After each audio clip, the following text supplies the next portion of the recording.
بله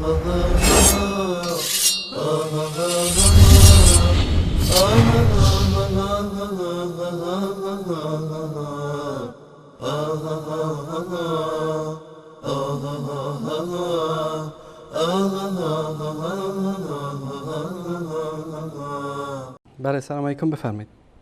سلام علیکم، حال شما؟ خسته نباشید. سلامت باشید. والله می‌خواستم با آقای انصاری صحبت کنم، لطف کنید. بفرمایید. آقای انصاری خسته نباشید. سلامت باشید. خیلی کوتاه مختصر بفرمایید. مختصر خدمتتون، اون دوستی که صحبت می‌کرد گفت نمیدونم خلفا با سنت مخالف بودن و اینا، من از روایت خودشون، از روایت الفشریات دوست دارم به نهج البلاغه مراجعه کنه. ایشون نامه چیز من کلام عنده علیه السلام یرید به بعض اصحابی که تمام شارحینشون میگن این هدف بهش حضرت عمره. لله بلاء فلان فلقد قوم الأود وداوى العمد وأقام السنة وخلف الفتنة ذهب نقي الثوب قليل العيب أصاب خيرها وسبق شرها أدى إلى الله طاعته واتقاه بحقه رحل وتركهم في طرق متشعبة لا يهتدي بها الضال ولا يستيقن المهتدي. در اینجا دعا میکنه برای حضرت عمر، خدا ایشون از بلا و از مصیبت ها به دور نگه داشت و خدا اجرش بده. این به نحو احسن کجیها را درست کرد، کجیها را نگذاشت در حکومتش، مشکلات دوا کرد، فتنه ها را پشت سر گذاشت، به سنت عمل کرد، نقی الثوب پاک جامه از دنیا رفت، قلیل العیب بود، خیر خلافت را اصابه کرد، از شرش به دور ماند، سبقت گرفت، پیشی گرفت، از شر فاصله گرفت. ادى الى الله طاعته، به سوی خدا طاعت خدا را به جا آورد، و تقاه بحقه، تمام تقوا حق طاعت الهی را ادا کرد. رحل، از دنیا رفت، و ترکهم، امت را به جا گذاشت، فی طرق متشعبه، این قدر حکومتش واسع بود که کسی نمیتونه، انسان ظالم میتونست هدایت یافته باشه و نه انسان مهتدی میتونست به یقین برخورد کنه. یعنی اینقدر خلافتش وسعت و گسترده داشت، هر کسی نمیتونست بالاخره جای ایشونو پر کنه. این از یک طرف. این کلام 228 در نهج البلاغه که صفحه صالح نوشته صفحه 350 هست. بعد در چیزم ایشون یکی از کتاب‌های تاریخی بسیار معتمد بهی اهل تشیع، الغارات ثقفیه، الغارات تالیف ابو اسحاق ابراهیم محمد ثقفی کوفی اصفهانی متوفی 283 جلد اول صفحه 290 تا 211 را نگاه کنن، ببینید ولایت قیس بن سعد بن عباده انصاری که والی مصر بوده، امام علی براش می نویسه وقتی که حکم صادر میکنه که بشه والی حضرت علی رضی الله عنه در مصر، نویسه بسم الله الرحمن الرحیم من عبد الله علی امیر المؤمنین الى من بلغه كتابي هذا من المسلمين سلام عليكم واني احمد الله اليكم الذي لا اله الا هو اما بعد. بعد میاد تاب اونجا میرسه میفرماید ثم ان المسلمین من بعده استخلفوا، یعنی من بعد پیامبر صلی الله علیه و سلم، استخلفوا امرأین منهم، دو مرد از میان خودشون انتخاب کردن، صالحین، دو مرد صالح انتخاب کردن. این دو مرد صالح عمل بالکتاب، عمل کردن به کتاب خدا، و احسن السیرته، و بهترین نیکوترین سیرت ادا کرد، لم یتعدی السنت، از سنت پیامبر صلی الله علیه و سلم تجاوز نکردن. ثم توافاهم الله فرحمهم الله، خدا بالاخره اینها رو به طرف خودش برگرداند و رحمت خدا بر اینها بود. ثم ولا من بعدهما وال احدث احداث، بعد از اینها والی آمد و که مشکلاتی به بار آمد. فوجدت الامه علیه مقالا، امت در موردش چیزهایی گفت، فقالو، چیزهایی گفتند، یعنی شاید که از حسرت عثمان باشه. ثم نقموا علیه فغیروا، سپس در برابرش ایستادن، ایشون تغییر دادن. ثم جاءونی فبایعونی، سپس پیش من آمدن و به من بیعت کردن. فاستهدی الله الهدى و استعینه علی التقوى، منم از خدا هدایت میطلبم و تقوای خدا را میخواهم. الا و این علینا العمل بالکتاب الله و سنت رسوله، بر ماست که عمل به کتاب خدا و سنت رسول الله بکنیم و قیام بحقه و نصح لكم بالغیب والله المستعان و حسبنا الله و نعم الوکیل. این نامه‌ای که حضرت علی رضی الله عنه به قیس بن سعد می‌نویسه. بعد در همین الغارات جلد 1 صفحه 307 آمده و هو در مورد حضرت عمر می‌فرماید و هو رضی الله عنه ایضا يقول في عمر رضی الله عنه كان مرضی السیر میمون النقیبه، خوب سیرتی داشت، خوب راه و روشی داشت. میمون النقیبه بهترین سجایا و خصلت‌های انسانی داشت. چرا بالاخره این دوستان اینطوری میگن؟ من حرف اون دوستی که قبل از این باتون صحبت کردن قبول دارم، میگم آقا خیلی خوب راست میگی، شیعه و سنی به جان هم نیفتن، اینها دو قرائتن از اسلام به همین امت، بالاخره ریشه در همین امت دارن، در مقابل هم دیگه مثل برادر باشد. اونام بیان آقا خدا یکی، پیامبر یکی، خب بد بیراه هم به اختلافاتمون نگیم. ما به امام علی و 12 امامی که اونها میگن خیلی احترام میذاریم، حرمت براشون قائلیم. اینا برای ائمه اهل سنت، برای کسانی که اهل سنت بهشون معتقدن یا بالاخره احترام براشون قائلن، اونها احترام قائل باشن. حداقل قضیه اینه که احترام قائل باشن، بعد بیراه به هم دیگه نگیم. منم میگم انما المؤمنون اخوه، ما در مقابل هم دیگه حق بدی به راه گفتن نداریم. امام علی در مقابل نیروهای معاویه رضی الله عنه میفرماد ما لعان و سباب نیستیم، فوش به هم دیگه ندیم، بعد بیراه به هم دیگه نگیم، لعن نکنیم. واقعا اگه دوستی و برادری انما المؤمنون اخوه فاصلحوا بین اخویکم، اصلاح بین اخویکم، اینه که بالاخره بعد بیراه به هم دیگه نگیم، لعن هم دیگه نکنیم، مثل برادر باشیم در مقابل هم دیگه. اگر واقعیت امر میخوایم، اگر واقعیت امر هم نمیخوایم، به خدا این همه ادله‌ای که شیعه بالاخره از اون ور میاره و این همه ادله‌ای که سنی از این ور میاره، غیر دامنه دادن به این جنگ و بدبختی و بیراهه نباشه چیز دیگه به بار نمیاره. آتش جهنمی ایران و عراق و سوریه و نمیدونم کشورهای دیگر رو به بار میاره و غیر ضرر و زیان و بدبختی زیادتر هیچی درست نمیشه. ما اگر متون سنی و شیعه نگاه کنیم، به خدا متون منم اگر یه مقدار پاکسازی کنیم متونها را، به جاهایی میرسیم مثل همین جاهایی که من بالاخره حالا آدرس دادم، صدها آدرس دیگر حتی در همون چیز مجلسی و اصول کافی و جاهای دیگر هم میارم که بالاخره اینطوری نیست که این همه بد بیراه. تشکر از شما بیننده گرامی، الله متعال حفظتون کنه.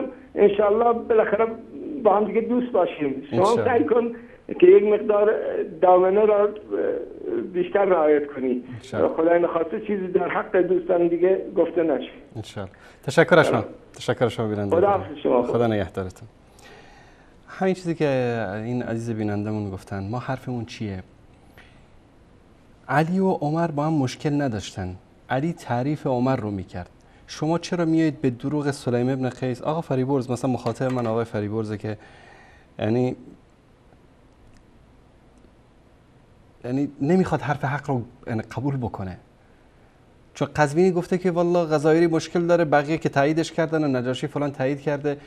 یعنی ببینید یک دروغی رو سلیم ابن قیس اومده گفته تو کتابش. حالا کتابم از سلیم ابن قیس نیست، به اسمون نوشته شده، عبان ابن ابی عیاش به اسم سلیم ابن قیس نوشته. در این کتاب مجهول، مؤلفش اصلا معلوم نیست، یا کسی از متهم بر این که این کتاب رو ساخته جعلی، در این کتاب یک دروغی آوردن که عمر خونه فاطمه را آتیش زد، سقط جنین شد و پلوش شکست. خلاص همین رو گرفته قزوینی داد و بیداد را میندازه. ما میگیم حرف ما اینه آقای فریبرز و دیگران، شما که فقط یک مطلب در مورد توسل رفتی در ابن حجر هیثمی رفتی پیدا کردی، الان خلاص آمنا و سلمنا به توسل، آیات الهی رو بزن به دیوار، احادیث صحیح پیامبر رو بزن به دیوار، سخن الله سبحانه، فقط همین حرف ابن حجر هیثمی برای شما دلیل شد، در حالی که در مورد توسل ما بارها سیدنا علی رضی الله تعالی عنه از نهج البلاغه آوردیم که توسل یعنی چی. بگذاریم از این حرفا. یک از مشکلات بزرگ شیعه و سنی امیر مؤمنان فاروق اعظم عمر بن خطاب است. شما باش دشمنید، لعن میکنید، نفرین میکنید، دشمنی میکنید. ما دوستش داریم، بلا داریم بهش، امیر مؤمنان میدونیم و صحابی جلیل رسول الله صلی الله علیه وسلم، مادرزن ایشون، کسی که اسلامش فتح عظیمی بود برای مسلمان ها. آقای فریبرزی که برای توی یک روایت در ابن حجر هیثمی کافی است که به توسل ایمان بیاری، به توسل البته مشروع، نه به توسل نامشروع، توسل مشروع رو که ما هم قبول داریم. همین روایتی که برادر عزیزمون ذکر کردن، احمد جان نشون بده اینو. این نهج البلاغه است، اینم فهرستش در اینجا. ببینید اینو جدیداً در ایران چاپ کردن. در صفحه 468 در کلام 228 نوشته خصائص سلمان فارسی. لله بلاء فلان فلقد قوم العود و داو العمد. بیاید ترجمه شو بخونیم که وقت گرفته نشه، وقت برنامه به پایان رسیده.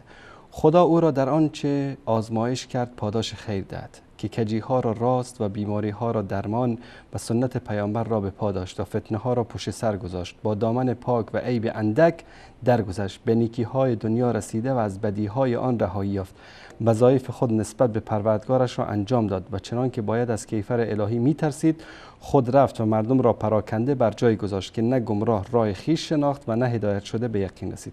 شما رو به خدا آیا این ویژگی ها ویژگی سلمان فارسی هست که به دروغ اومدن تحریف کردن نهج البلاغه را الان اینجا نوشتن ویژگی های سلمان فارسی؟ آیا سلمان فارسی امیر بود، رئیس بود، خلیفه بود، ولی امر بود که بعد از رفتنش مردمان را در راه پراکنده گذاشت که راهیاب نتونه راه خود رو بیابه و گمراه نتونه به راه درست برسه؟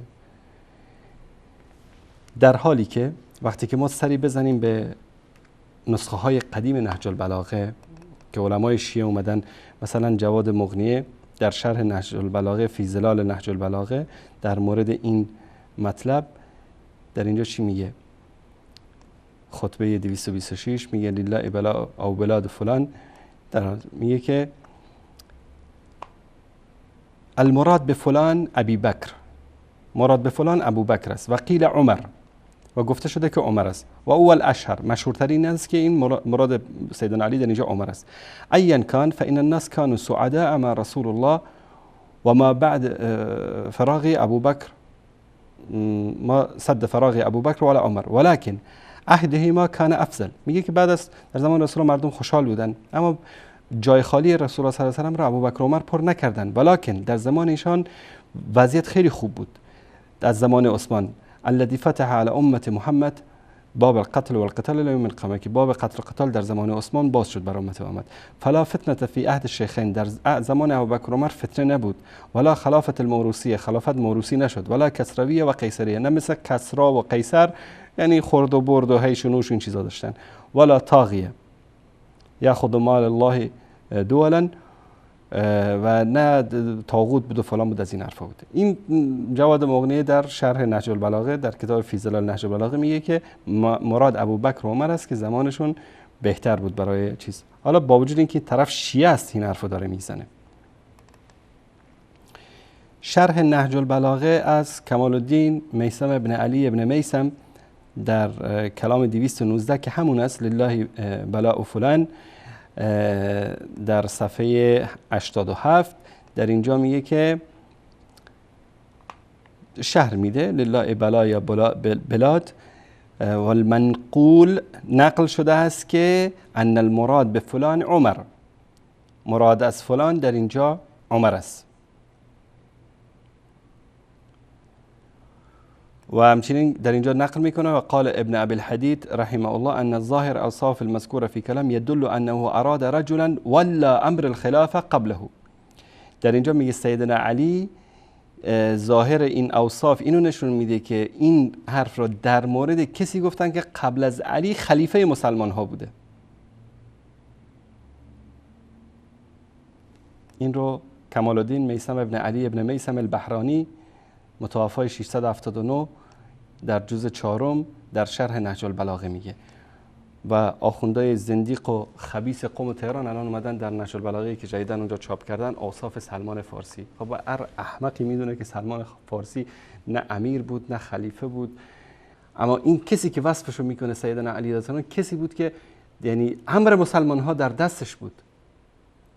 اما به جایی که بیان دنبال این چیزا بگردن، به جای اینکه این شیعیان دروغینی که امروز ادعا میکنن شیعه علی هستن به دنبال نهج البلاغه بگردن، به دنبال کتاب سلیم ابن قیس هلالی که یک دروغگوی جعلکار به نام ابان ابن ابی عیاش به اسم سلیم ابن قیس این کتاب رو جعل کرده و ساخته، به دنبال اون میگردن. حرف اون رو قبول میکنن، حرف علی رو قبول نمیکنن.